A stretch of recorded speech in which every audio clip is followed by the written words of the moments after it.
안녕하십니까. 행복이 먼저다. 오늘은 행복의 지름길이라는 제목으로 몇 말씀 같이 나누도록 하겠습니다. 당신의 소원이 뭡니까? 라고 질문을 하잖아요. 그러면 대부분이 가족의 건강과 행복, 건강과 행복. 대부분이 그런 말을 합니다. 건강과 행복, 가족의 건강과 행복. 건강은 뭐 쉽게 이해되죠. 아프지 않는 게 건강하고, 몸이 튼튼한 게 건강하고, 병이 없고 건강하게 지내는 건강. 근데 행복이 좀 복잡합니다.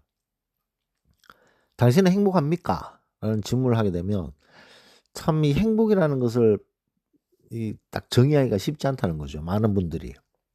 그래서 당신은 행복합니까? 어떻게 하면 행복할 것 같습니까? 그러면 이게 되면 더 행복할 것 같고, 이게 되면 행복할 것 같고, 저게 되면 행복할 것 같고, 그 어떤 재력, 권력, 명예 이런 쪽에 많이 국한돼 있는데, 재력, 권력, 명예 이런 것들을 성취하면 난 행복해질 것 같아.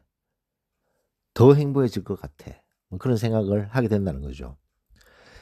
그렇다면 이 행복이 도대체 무언가? 어떤 상태가 행복한가? 진지하게 생각해 볼 필요가 있습니다. 내가 가지지 못한 재력, 권력, 명예 중에 어떤 것을 가지게 되면, 지위를 가지게 되면, 명예를 가지게 되면, 권력을 가지게 되면, 원하는 만큼의 돈을 가지게 되면 행복할까라고 생각해 볼 필요가 있다는 거죠. 그러면 돈 많은 사람들은 다 행복하게요? 돈 많은 사람들이 다 행복합니까? 그렇지 않잖아요. 돈이 아무리 많아 비싼 동네라도 자살하는 사람도 있잖아요. 좀 말이 좀 심합니다만 어떤 상태라도 돈이 많다고 행복한 건 아니지 않습니까? 권력, 아무리 큰 권력이 있어도 행복하지 않은 사람들 바글바글합니다. 명예가 있어도 행복하지 않는 사람들이 많다는 거죠. 자, 그렇다고 보면 재력, 권력, 명예가 행복을 가져다 주지는 않는다는 것을 알 수가 있습니다. 그렇다고 재력, 권력, 명예가 없어야지 행복한 건 아니지만 이런 재력, 권력, 명예 이런 것들이 삶에서 중요한 거지만 행복과 직결되지는 않는다는 거죠. 그렇다면 재력이 좀 떨어지더라도, 명예가 좀 떨어지더라도, 권력이 좀 떨어지더라도 행복한 사람이 많듯이 돈이 많고 권력이 많고 명예가 많다고 다 행복한 건 아니라는 거죠. 근데 이 행복을 유심히 보면 행복이 가는 길에 아주 중요한 세 가지 요소가 있습니다. 제가 이제 누누이 말씀드렸던 세 가지 요소가 아주 중요한 요소들인데, 감사하는 마음과 긍정적인 마음, 성실한 행동이죠. 그 첫 번째가 감사입니다. 아유, 뭐, 또 매사에 감사하라. 뭐, 그 얘기구만. 뭐, 감사하면 뭐, 떡이 생겨? 뭐가 생겨? 뭐, 이렇게 생각하실 수도 있는데, 이 감사하는 마음을 가지는 마음에서 행복이 시작된다는 거죠. 감사한 마음을 가지게 되면 자기 주변에 있는 것들이 너무너무 감사하게 느껴집니다. 너무나도 평범하게 생각했던 것들이 감사하게 느껴지기 시작한다는 거죠. 그래서 불평불만하는 사람은 주변에 있는 너무나도 흔하게 생각되는 것들을 감사하게 생각하지를 못해요. 불평불만거리만 찾아내기 때문에.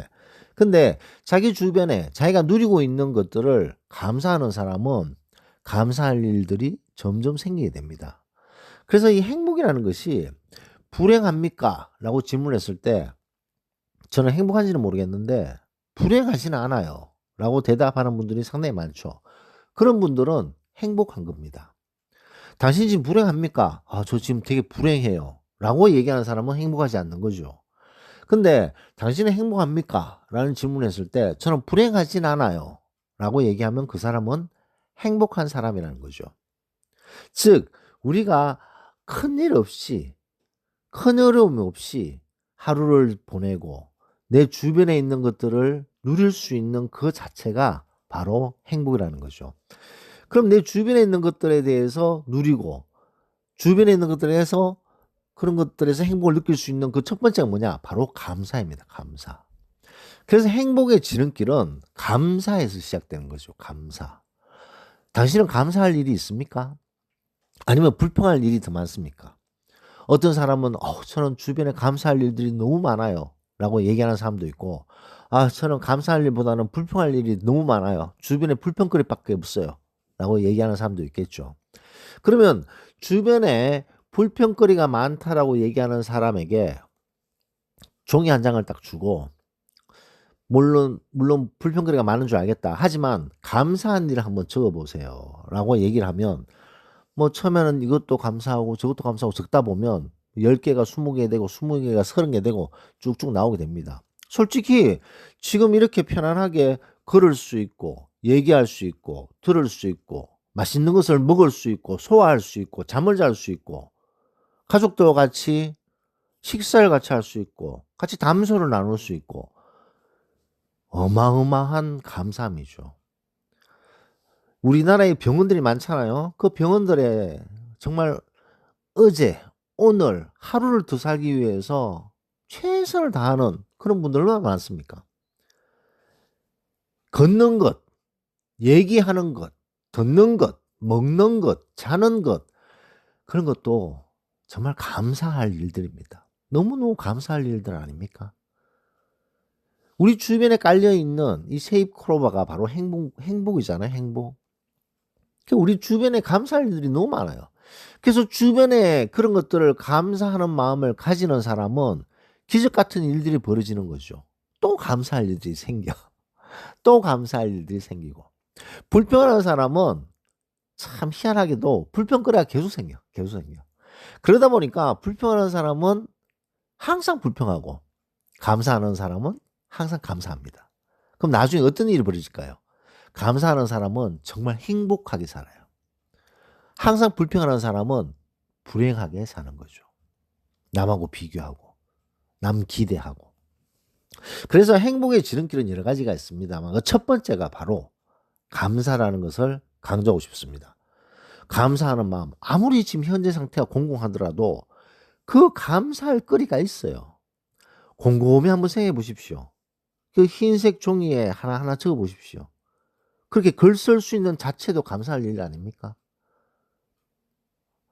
우리 주변에 있는 너무나도 많은 감사한 것들을 진심으로 감사하고, 그래서 매사에 감사하라 이런 말이 있잖아요. 그러면 행복으로 가는 바로 지름길이다 라는 것을 알 수가 있습니다. 고단하고 힘들어도 그 속에 또 감사할 거리가 있어요. 너무나도 억울하고 분하고 그래도 그 속에 또 감사할 게 있습니다. 그런 감사함을 찾아내는 사람과 감사함을 찾아내지 못하는 사람의 차이는 행복한 사람과 불행한 사람의 차이가 되는 거죠. 그래서 오늘은 행복의 지름길이라는 제목으로 우리가 행복해지기 위해서는 첫 번째 감사함이 바탕에 깔려 있어야 된다라는 것을 강조하면서 녹음을 마치도록 하겠습니다. 감사합니다.